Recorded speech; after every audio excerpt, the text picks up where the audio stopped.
우리들은 하나님의 은혜로 새 사람이 되었습니다. 옛 사람을 벗어버리고 새 사람을 이루었습니다.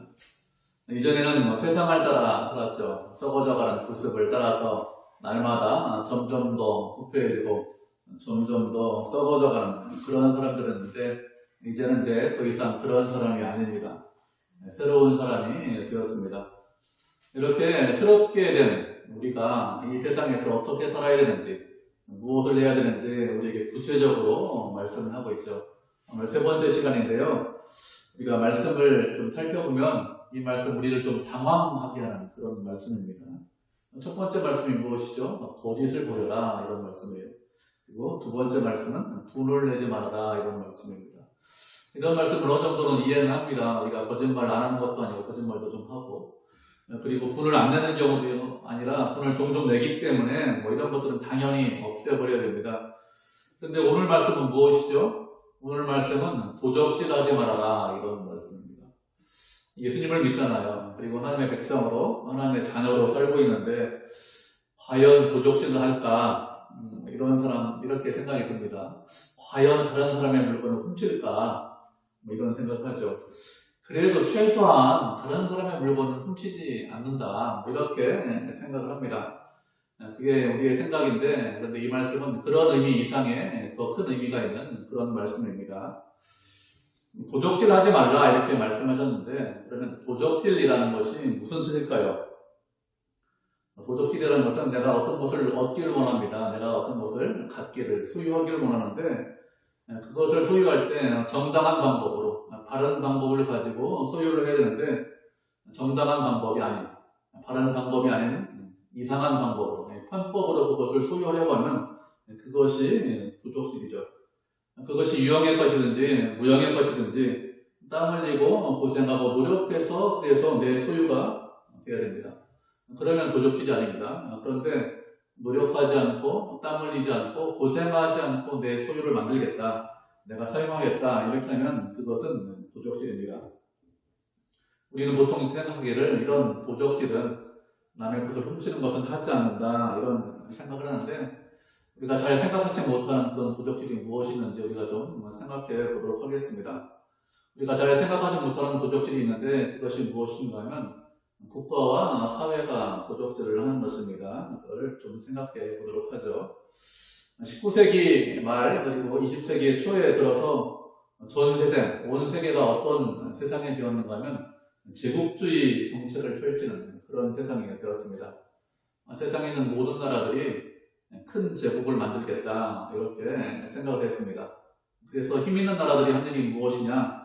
다른 나라를 정복해서 식민지를 만들었습니다. 이렇게 많은 나라를 정복하면 그 나라가 제국이 되지 않습니까? 황제의 나라가 됩니다. 그리고 정복당한 나라는 식민국가가 됩니다. 식민국가가 되면, 식민지가 되면 어떻게 사는지 우리가 말하지 않아도 잘 알고 있습니다. 식민지가 되면 그 정복한 나라에 정치적으로 그리고 경제적으로 중속이 되게 되어 있습니다. 그렇게 정치적으로 경제적으로 중속이 되면 어떻게 됩니까? 정복한 국가에서 물자와 사람들을 수탈해갑니다. 약탈해가죠. 강제로 빼앗아갑니다. 이런 제국주의 정책을 19세기 말에 그리고 20세기 초에 전 세계에서 펼쳤습니다. 그러면 이런 제국주의 정책을 하나님께서 기뻐하셨을까요? 이런 제국주의 정책을 하나님께서 기뻐하지 않으셨습니다. 하나님께서 기뻐하지 않는 그런 정책입니다. 19세기 그리고 20세기 초에 제국주의 정책을 펼친 나라, 대표적인 나라가 어떤 나라냐? 지금 선진국이다, 이렇게 불리는 나라들, 그런 나라들이 제국주의 정책을 펼습니다. 그런 나라들은 군사력을 가지고, 힘을 가지고 약한 나라를 정복하고 약한 나라에 가서 물자와 사람들을 수탈해 갔습니다. 이것저것 다 수탈해 갔는데 그것이 도적질입니다. 힘으로 빼앗는 것이 아니죠. 사실은 어떻게 됩니까? 정상적으로 교역을 해야 돼요. 정당한 대가를 주고 무역을 해야 그것이 도적질이 아닙니다. 그런데 그렇게 하지 않고 내가 힘이 있기 때문에, 국가가 힘이 더 세기 때문에 그래서 물건들을 빼앗았습니다. 유럽에 있는 선진국들이 대부분 이런 일을 했습니다. 이런 나라들은 어떤 나라들이냐? 그 당시에 이미 다 고구마가 되어 있는 그런 나라들이에요. 그 나라 국민들은 그 당시에 벌써 자유롭게 예수님을 믿었습니다. 교회에 다녔습니다. 그러면 그 나라 국민들, 교회 다니는 하나님 나라의 백성들이 그 나라에서, 교회에서 무엇이라고 기도를 했을까요? 그들이 무엇이라고 기도했는가 하면 나라가 점점 더 부강해졌으면 좋겠습니다. 이런 기도를 했었습니다. 어떻게 나라가 점점 더 부강해집니까? 다른 나라에서 물건을 더 많이 뺏어오면 뺏어올수록, 도둑질을 더 많이 하면 더 많이 할수록 나라가 점점 더 부강해집니다. 그런데 교회에서 기도할 때는 나라가 점점 더 부강해졌으면 좋겠습니다. 이렇게 기도를 했습니다. 하나님께서 이 기도를 들어주셨을까요? 하나님께서 이 기도에 대해서 응답하셨습니까? 하나님께서 이 기도를 들어주시지 않았습니다. 하나님은 어떤 분이시냐? 우리의 기도를 들으시고 그 기도에 대해서 응답하시는 분입니다.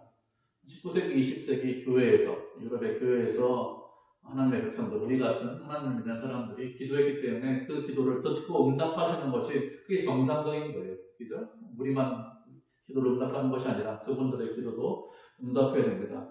그런데 하나님께서 그 사람들의 기도는 응답해 주시지 않았습니다. 만약에 응답하셨다면 어떻게 되었을까요? 만약에 응답하셨다면 제국주의가 점점 더 번성을 했어야 됩니다. 점점 더 큰 나라, 큰 제국이 만들어졌고, 그리고 점점 더 식민지가 많아져야 되겠죠.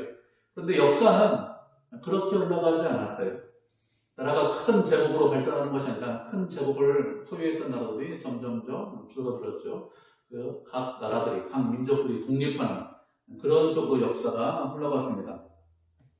하나님께서 왜 그러면 그렇게 역사를 흘러가게 하셨을까요? 왜 사람들을 독립시켰습니까? 그 당시 선진국에 살던 사람들은 편안하게 지냈습니다.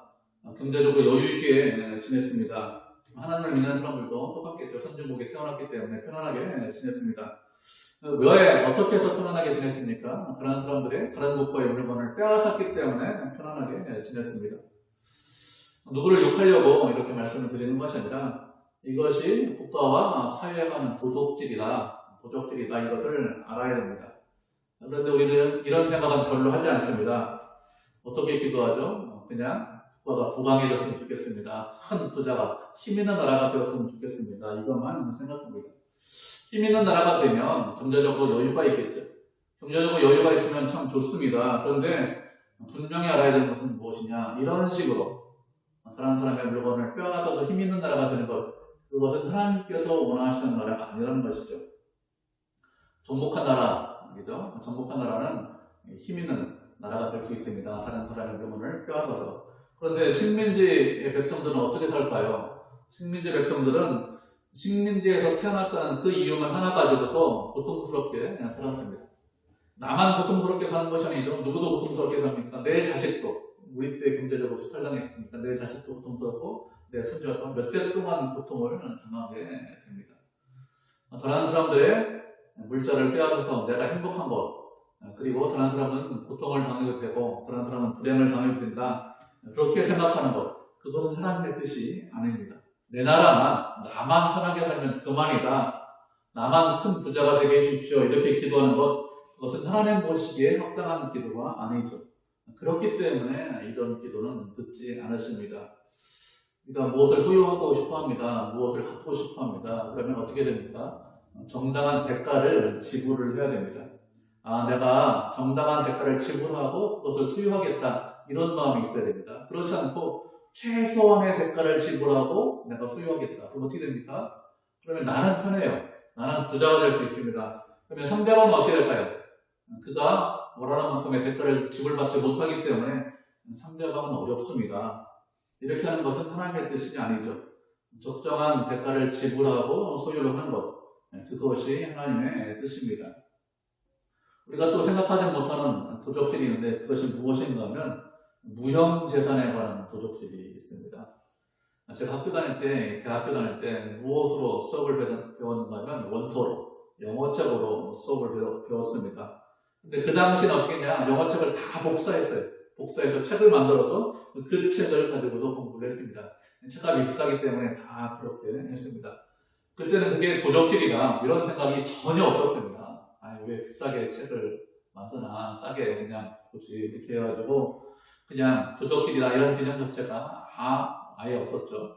근데 시간이 지나고 지적재산권이다 이런 것들 개념이 들어오고 그리고 그런 것들을 생각하다 보니까 그것이 분명히 도적질이라는 것을 알게 되었습니다. 책만 그런 것이 아니죠. 음반도 그렇고 뭐 미술도 그렇고 컴퓨터 소프트웨어 이런 것들도 그냥 내가 아무런 권리가 없는데 내가 그냥 사용하겠다 이렇게 하면 그것은 잘못된 것이죠.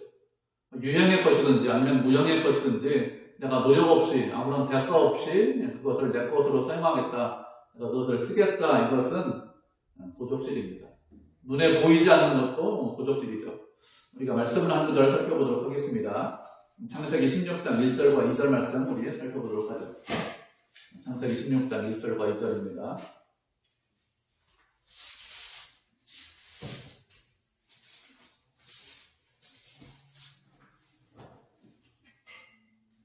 창세기 16장 1절 2절 찾으셨죠? 우리 같이 읽겠습니다. 시작. 아브라함의 아내 사레는 출산하지 못하였고 그에게 한 여종이 있으니 애국 사람이요 이름은 하갈이라. 사레가 아브라함에게 이르되 여호와께서 내 출산을 허락하지 아니하였으니 원하건대 내 여종에게 들어가라. 내가 혹으로 말미암아 자녀를 얻을까 하노라 하매 아브라함이 사라의 말을 들으니라. 이 말씀은 아브라함이 그 안에 사라의 말을 듣고 하갈을 통해서 이스마엘을 낳는 것에 관해서 말씀을 하고 있습니다. 아브라함은 우리가 잘 알고 있어요. 믿음의 조상입니다. 훌륭한 믿음을 가진 사람입니다. 본받을 만한 그런 믿음을 가지고 있는 그런 사람이죠. 그런데 아브라함의 문제는 아들이 없는 것이 문제예요. 그래서 아내 사라가 무엇이라고 합니까? 젊은 여자가 있으니까 그 젊은 여자를 통해서 아이를 낳읍시다. 이렇게 제안합니다. 왜 그런가 하면 그 당시에 풍습이 있기 때문에 그렇습니다. 그 당시의 풍습은 아이가 없으면 젊은 여자를 통해서 아이를 낳는 것이 그 당시의 풍습이에요. 그렇게 해도 크게 흠이 되지 않습니다. 크게 문제가 되지 않습니다. 지금 시대 윤리로 보면 상당히 문제가 있는 거예요. 지금 시대는 그런 사람 아무도 없습니다. 그렇지만 그 당시 윤리로 보면 크게 문제가 없습니다. 그래서 그렇게 했습니다. 그런데 우리가 생각할 것이 무엇이냐 하면은 사람은 자신의 처지와 환경을 뛰어넘지 못한다는 것입니다. 아브라함은 믿음의 조상입니다. 훌륭한 믿음을 가지고 있습니다. 그렇지만 그 아브라함도 자신의 환경과 처지를 뛰어넘는 그런 믿음을 갖지 못했습니다. 만약에 자신의 형편과 어떤 환경을 뛰어넘는 그런 믿음을 가졌다면 어떻게 했을까요? 젊은 여자를 취해서 아내를 만들고 그리고 아이를 낳겠다 이런 생각은 전혀 하지 못했을 것입니다. 전혀 하지 않았을 것입니다. 그런데 왜 그런 생각을 못했을까요? 왜 그런가 하면 대부분의 인간은 환경을 뛰어넘지 못하기 때문에 그렇습니다. 우리도 마찬가지예요. 우리가 처해 있는 환경을 잘 뛰어넘지 못합니다. 그러면 어떻게 해야 우리가 환경을 뛰어넘을 수 있을까요? 우리가 어떻게 해야 환경을 뛰어넘을 수 있는가 하면 말씀을 깊이 생각하고 그 말씀에 대해서 순종해야 됩니다. 그래야 환경을 뛰어넘을 수 있습니다. 도적질하지 말아라 이렇게 말씀하셨습니다. 도적질이 무엇인가 하면 내가 노력하지 않고 땀 흘리지 않고 고생하지 않고 무엇을 내 것으로 삼는 것이 도적질이다. 정당한 대가를 주지 않는 것이 그리고 주지 않고 무엇을 얻으려고 하는 것이 도적질이다. 그러니 나는 하나님의 말씀대로 도적질하지 않겠다 이렇게 마음이 있습니다. 그런 마음이 있으면 그 사람은 시대를 뛰어넘을 수 있습니다. 세상 사람들은 그렇게 살잖아요. 세상 사람들은 그렇게 살지 않고 그렇게 살아도 괜찮아. 옛날에 몇십 년 전에 그냥 책 카피해도 돼. 소프트웨어 카피해도 돼. 그냥 이것저것 사람들이 모르니까 내가 갖다 써도 돼. 이렇게 하면 그냥 시대 윤리이기 때문에 시대를 뛰어넘지 못합니다. 그렇지만 하나님의 말씀을 깊이 생각하고 그게 도덕실이야. 내가 정당한 대가를 안 주고 그것을 쓰는 것은 잘못된 것이야.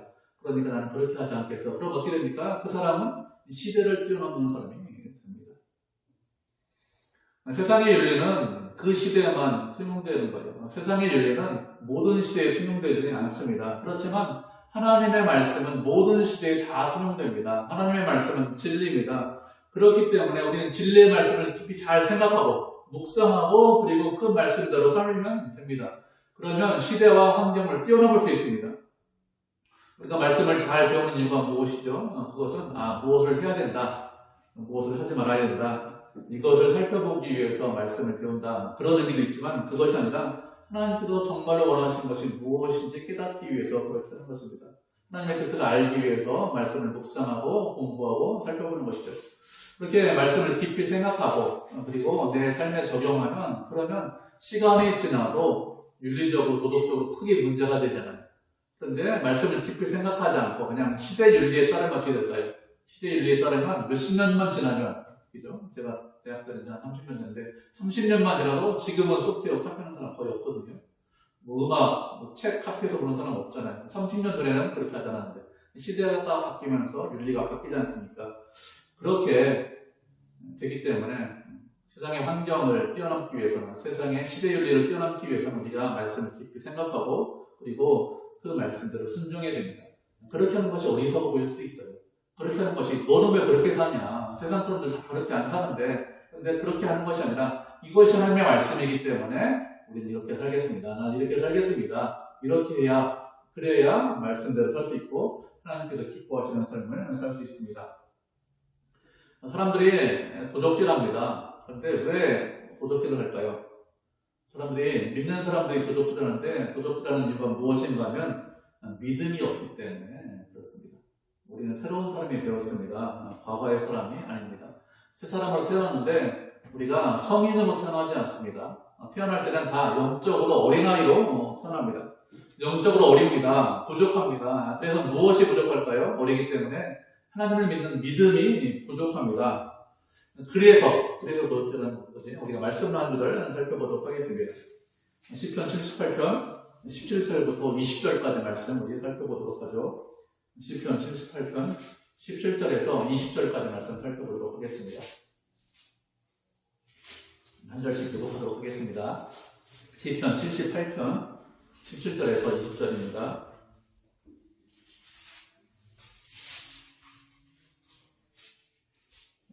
제가 먼저 읽도록 하겠습니다. 78편 17절입니다.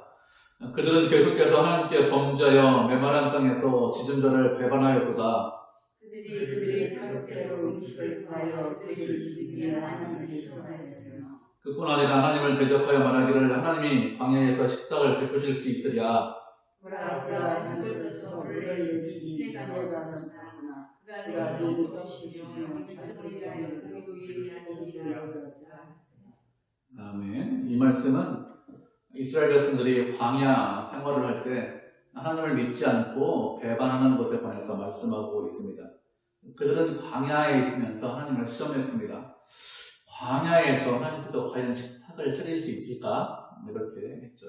음식이 떨어졌는데 한 달 정도 지나면 음식이 떨어지거든요. 출애굽해서 음식이 떨어졌는데 과연 음식을 주실 수 있을까? 우리를 죽지 않게 하실 수 있나? 우리에게 떡을 주시고 물을 주시고 고기를 주실 수 있을까? 하나님 과연 그런 능력이 있을까? 이렇게 시험하고 하나님에 대해서 비아냥됐습니다. 하나님을 믿는 믿음이 없는 사람들은 어떻게 말합니까? 눈에 보이는 것이 아무것도 없는 광야에서 하나님은 아무것도 하실 수 없다 이렇게 생각합니다. 아무것도 없기 때문에 환경이 안 좋기 때문에 그렇기 때문에 하나님은 안 계셔. 하나님은 할 수 있는 것이 없어. 이런 말을 합니다. 왜 이런 말을 하는가 하면 사실은 믿음이 없기 때문에 이런 말을 하는 것이죠. 믿음 있는 사람은 어떻게 합니까? 믿음 있는 사람은 그런 말을 하는 것이 아니라 하나님께서 광야에서 식탁을 주신다. 만나와 메추라기를 주십니다. 하나님께서 그렇게 하실 수 있기 때문에 그 하나님을 믿습니다. 이렇게 하지만 그렇지만 믿음 없는 사람은 그렇게 하지 않습니다. 하나님께서 하실 수 있는 것이 아무것도 없어. 그래서 어떻게 하죠? 내가 식탁을 차려야 돼. 내 음식을 내가 만들어야 돼. 먹을 것을 구해야 돼. 이렇게 생각합니다. 그러면 사람들이 무엇입니까? 광야이기 때문에 아무것도 없으니까 어떻게 하죠? 다른 사람 것을 훔쳐야 됩니다. 그렇게 믿음이 없으면 다른 사람 것을 갖고 훔칩니다. 그런데 믿음 있는 사람은 그렇지 않습니다. 주님은 광야에서 물을 주시고 또 광야에서 떡과 고기를 주십니다. 사막에서 길을 내시는 분이 그리고 광야에서 강을 내시는 분이 하나님입니다. 그러니 내가 주님을 믿습니다. 의지합니다. 이렇게 믿음 있는 사람은 도적질을 하지 않습니다. 아무리 어렵고 힘들어도 그래도 도적질을 하지 않죠. 그런데 믿음이 없으면 도적질합니다. 내 힘과 내 능력으로 내가 먹고 살 것을 구해야 되기 때문에 내가 할 수 있는 방법이 없으니까 그러니까 다른 사람을 가서 훔쳐서 내 유익을 위해서 훔치자. 그냥 사용하자. 이렇게 해서 도적질하죠. 왜 우리가 도적질하냐? 다른 사람의 것을 그냥 사용하기를 원하느냐? 그것은 하나님을 믿는 믿음이 없기 때문에 그렇습니다. 우리가 도적질하는 또 다른 이유가 무엇일까요? 그것은 탐욕 때문에 우리가 부족합니다. 우리가 말씀을 또 한 구절 보도록 하겠습니다. 여호수아 7장 20절, 21절 말씀 보도록 하겠습니다. 여호수아 7장 20절, 21절 말씀입니다.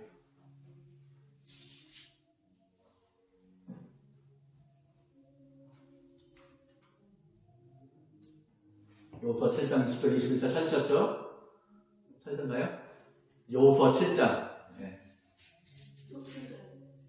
여호수아 7장에 제가 쪽수를 맞춰서 민수기 신명기 나오고 여호수아죠. 여호수아 7장 21절입니다.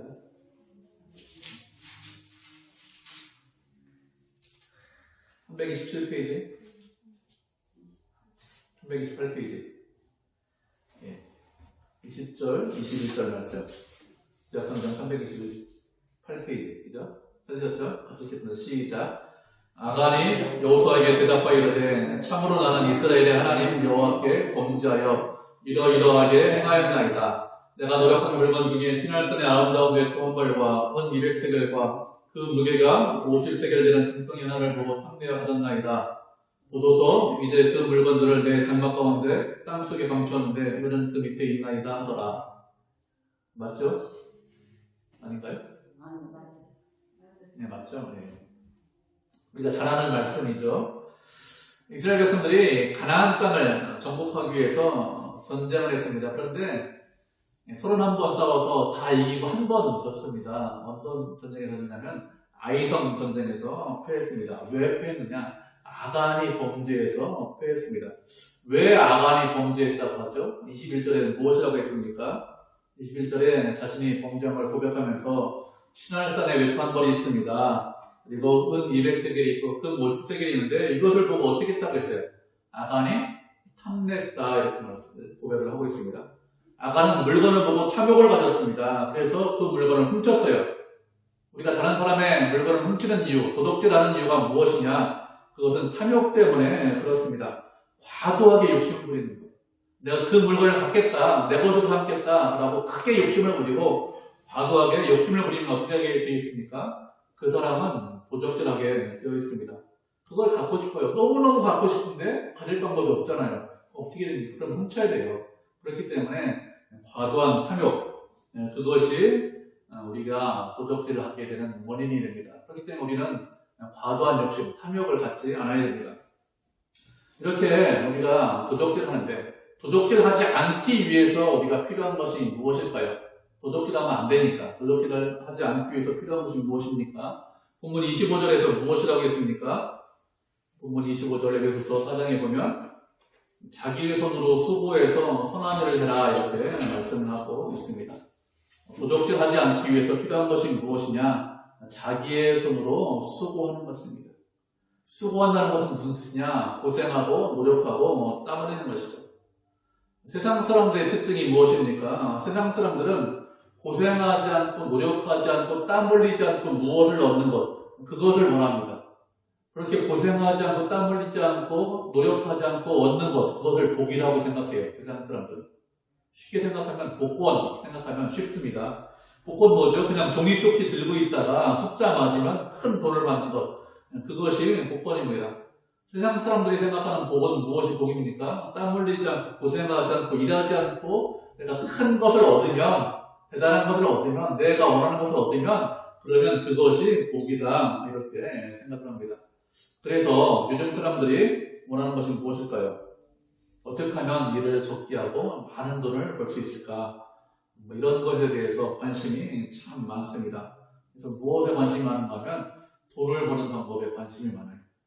인터넷에 보면 이런 것이 많이 있습니다. 다른 사람보다 적게 일하고 10배 버는 방법, 이런 것들이 있습니다.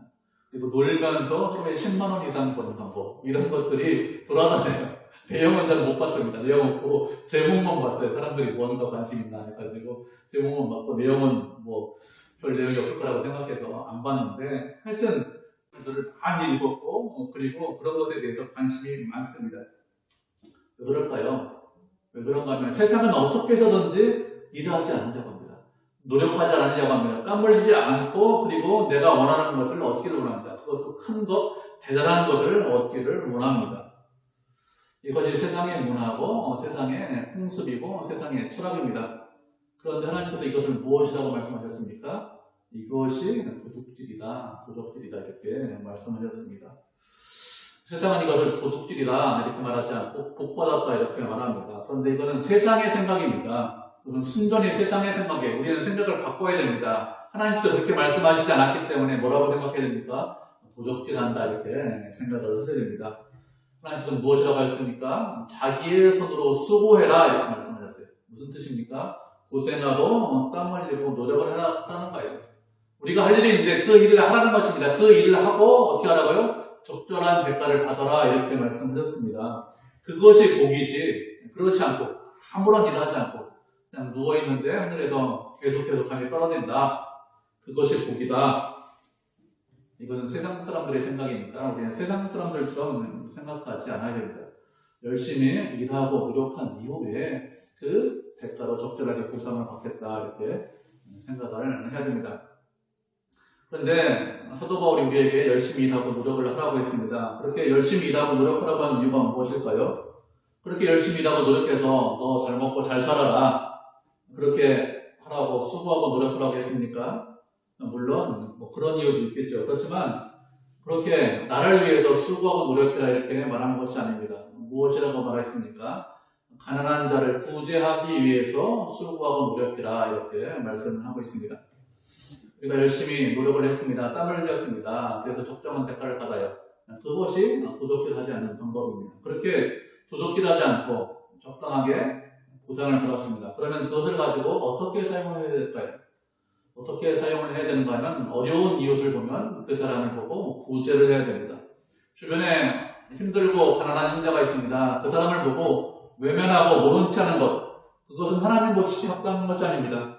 하나님께서 무엇이라고 말씀하셨습니까? 어렵고 힘든 형제를 구제하기 위해서 도와주기 위해서 열심을 내라 땀을 내라 노력해라 이렇게 말씀하셨습니다.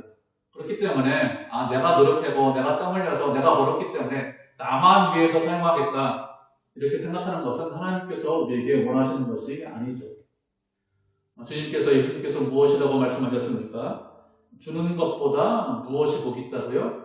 받는 것보다 주는 것이 받는 것보다 주는 것이 복이 있다고 하셨습니다. 그렇기 때문에 우리는 어렵고 힘든 사람을 보면 어떻게 할 수 있어야 돼요? 줄 수 있어야 됩니다. 구제할 수 있어야 됩니다. 그렇게 힘든 형제를 도와주라고 우리에게 힘을 주시고 능력을 주시고 지혜를 주시고 명철을 주시고 건강을 주신 것입니다. 그렇기 때문에 도적질을 하지 않는 것으로 끝나는 것이 아니라 적절한 보상을 받는 것으로 끝나는 것이 아니라 어떻게 해야 됩니까? 어려운 형제를 돕겠다 거기까지 가셔야 됩니다. 그것이 믿음이죠. 우리가 또 도적질하지 않기 위해서 필요한 것이 무엇이 있을까요? 어떻게 해야 도적질하지 않을 수 있습니까? 우리가 말씀을 한 구절 보도록 하겠습니다.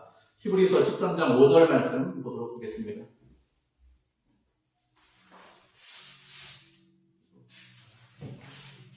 히브리서 13장 5절입니다.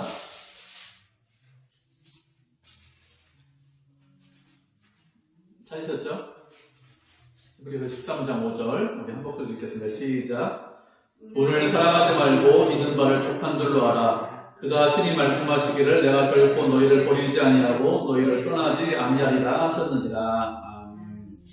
우리가 다른 사람의 것을 도둑질하지 않고 또 다른 사람의 것을 훔치지 않으려면 어떻게 되느냐? 돈을 사랑하지 말라 이렇게 말씀하고 있습니다. 돈을 사랑하는 것이 아니라 누구를 사랑해야 됩니까? 하나님을 사랑하셔야 됩니다. 하나님께 영광 돌리는 삶을 살아야 그래야 도둑질하지 않을 수 있습니다. 그리고 또 해야 할 것이 무엇이죠? 있는 바를 족한 줄로 여기라고 했습니다. 하나님께서 우리에게 허락하신 것들이 있어요. 우리에게 허락하신 것들이 아무것도 없다. 그렇진 않죠. 우리에게 허락하신 것들이 있습니다. 각자에게 허락하신 것들이 조금씩 달라요. 어떤 사람은 이것을 허락하셨고 어떤 사람은 저것을 허락하셨습니다. 하여튼 허락하신 것들이 있는데 그런 것들을 어떻게 하라고요? 족한 줄로 여겨라 이렇게 말씀하고 있습니다. 하나님께서 나에게 허락하셨기 때문에 그것이 족하다 이렇게 생각을 하셔야 됩니다. 만약에 허락하지 않으셨으면 그러면 어떻게 생각하셔야 됩니까? 나에게 필요 없기 때문에 나에게 불필요하기 때문에 그것을 허락하지 않은 것이지 필요하시다면 얼마든지 허락하셨을 것이다. 그렇게 믿고 나에게 허락한 것을 족한 줄로 여기고 다른 사람의 것을 탐내지 않으면 그러면 도적질을 하지 않을 수 있습니다. 그런데 그것이 아니라 하나님께서 허락하지 않았는데 내가 그것 이상을 내가 소유하겠습니다. 그것 이상을 갖겠습니다. 이러면 그럼 우리는 다른 사람의 것을 훔칠 수밖에 없겠죠. 내 것이 아닌데 내 것처럼 사용할 수밖에 없습니다. 우리는 그렇게 생각하는 것이 아니라 내가 허락하신 것에 대해서 감사하고 기뻐하고 그것으로 족한 줄로 알아야 됩니다. 우리가 무엇을 가졌느냐, 무엇을 갖지 않았느냐 이것이 중요하지 않습니다. 무엇을 많이 가졌든지 적게 가졌든지 하나님께서 무엇이라고 말씀하셨습니까? 우리를 결코 떠나지 않고 결코 버리지 않는다고 했어요. 우리가 많이 가지면 우리를 끝까지 사랑하고 우리가 조금 가지면 우리를 안 사랑하느냐? 그런 분이 아닙니다. 우리를 결코 떠나지도 않고 우리를 버리지 않습니다. 우리를 언제나 부족함 없이 인도하십니다. 시편 우리가 알고 있는 23편 여호와는 나의 목자시니 내가 부족함이 없다고 다윗이 고백했죠. 하나님께서 우리의 목자가 되시기 때문에 우리를 늘 부족함이 없이 우리를 인도하십니다. 우리는 그 하나님을 믿고 의지하고 그 하나님 말씀에 순종하고 따라가야 되겠죠. 그래서 하나님을 믿기 때문에 다른 사람의 것을 그냥 사용하는 것이 아니라 하나님께서 주신 것에 대해서 감사하고 우리 스스로 수고하고 노력하고 땀 흘려고 고생해서 필요한 것을 얻고 또 그것으로 끝나는 것이 아니라 나보다 더 어렵고 힘든 형제가 있으면 그 형제를 구제하는 불쌍히 여기는 그런 마음으로 그렇게 내 손으로 수고해서 구제할 수 있어야 됩니다. 그렇게 하는 것을 하나님께서 기뻐하시죠. 우리는 과거의 사람이 아닙니다. 우리는 옛사람이 아닙니다. 우리는 새로운 사람이 되었습니다.